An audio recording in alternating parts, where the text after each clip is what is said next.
The Swedes have stolen years of my life via countless assembly failures and misguided Ikea hack attempts. But today, I get my revenge and steal from them instead. Look what we have here. Another video about theft and what rules other awesome TTRPG systems have that we can plop right into our D&D games at home. In today's video, we're going to cover not one, but two mechanics you should consider stealing for your D&D games. If you've never heard of Dragonbane before, it was originally known as Drakar och Demoner, and back in the day it was Sweden's answer to D&D. In 2023, Free League Publishing spruced it up and re-released it as one of the many great rules-light alternatives to D&D. History lesson complete. Time for crime. So Dragonbane has some mechanics that I'm really into that are actually super easy to just plop into existing campaigns. The first one is a mechanic that makes combat instantly more strategic and leads to a lot more player investment during combat encounters. And it even leads to more player interest in other PCs' combat abilities as well. This super simple trick is let your players trade initiative order.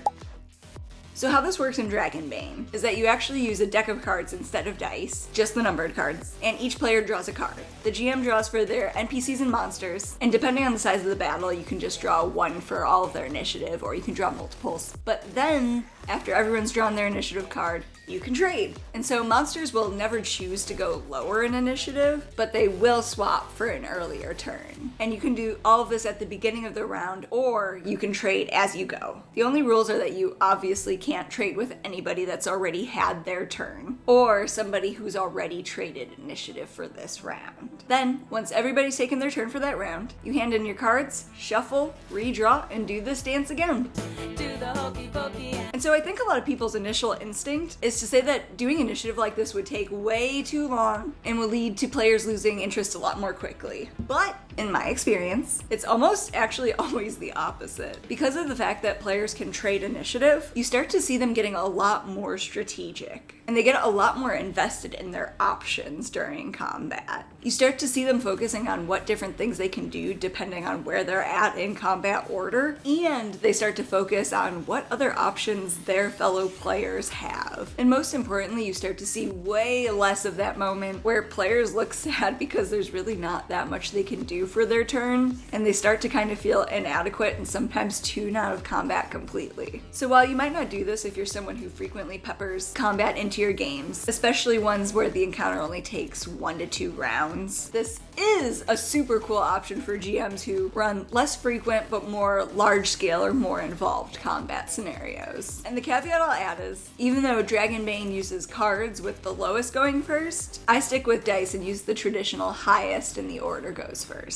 That way I don't really have to alter things for certain classes like rogues or heritage like Herangons, who have things that specifically alter their chances of getting better initiative order. That way everybody can just roll and trade from there. With this style of initiative, I also highly suggest you designate a player to take care of keeping track of all of this. That way you have time to set things up while they're writing all of it down. Another mechanic I really love from Dragonbane is the ability to push a roll. I think we've all been there as players where we really want something to succeed and it just doesn't. And while you can and should still use inspiration, I actually really like things I don't have to remember to give out to players. Sorry, anyone at my table. Once we get deep into the game, you get nothing. So pushing the roll lets players take re-rolls into their own hands, with some consequences, of course. So in Dragonbane, you can choose to re-roll a failed skill check or attribute roll, as long as it isn't their version of a nat 1. The thing is, after you do your re-roll, regardless of whether that re-roll fails or succeeds, you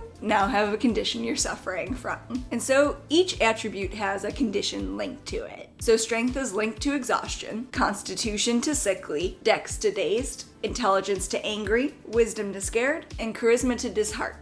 And these are obviously different than D&D conditions, which I'll get to in a moment. But the really cool part is that the player gets to choose which condition they take when they push a roll, as long as they don't already have that condition. and they must be able to explain how that condition results from their action. So if I'm playing a barbarian and I push a roll to break down a door, I might take the angry condition, especially if it fails a second time because I'm gonna feel frustrated. If it succeeds, it'd probably make more sense to feel exhausted because I really had to exert myself to do this. But if I fail that roll a second time and I try to say that I'm scared of my inability to break down this normal seeming door because I think I'm slowly losing my sweet gains, spooky, the DM can veto that for being unreasonable. And so if you manage to get all 6 conditions, you can no longer push rolls. Not to mention that conditions mean something, and you'll be at a disadvantage if you keep racking them up. In fact, you're going to be rolling with disadvantage on any roll associated with its linked attribute. If you're angry, now anything using the intelligence modifier, like an investigation check, or depending on your spellcasting attribute or magic, might suffer. Another thing I like about pushing rolls and having conditions is that Dragonbane encourages you as a player to use them for roleplay inspiration. So it could be a really good reminder for some people to develop what an angry or a scared version of their character looks and acts like. So by now you can see that this really isn't like your PCs are getting a whole free 6 inspirations to choose from, and you can only heal 1 condition per short rest. So after the excitement wears off, you should see them being a little choosy about when to really push their rolls, but all of their conditions do clear after a long rest. And while I said there were only 2 mechanics that I'd steal from Dragonbane, that's technically true. There's a 3rd secret bonus thing I'd steal. I'm greedy, and that's letting your players choose to play as a fantasy duck. They fucking love it. So go get your free Dragonbane Quick Start Guide from the link in the description below. And if you want to try out more things I've stolen from other systems, then check out this next video.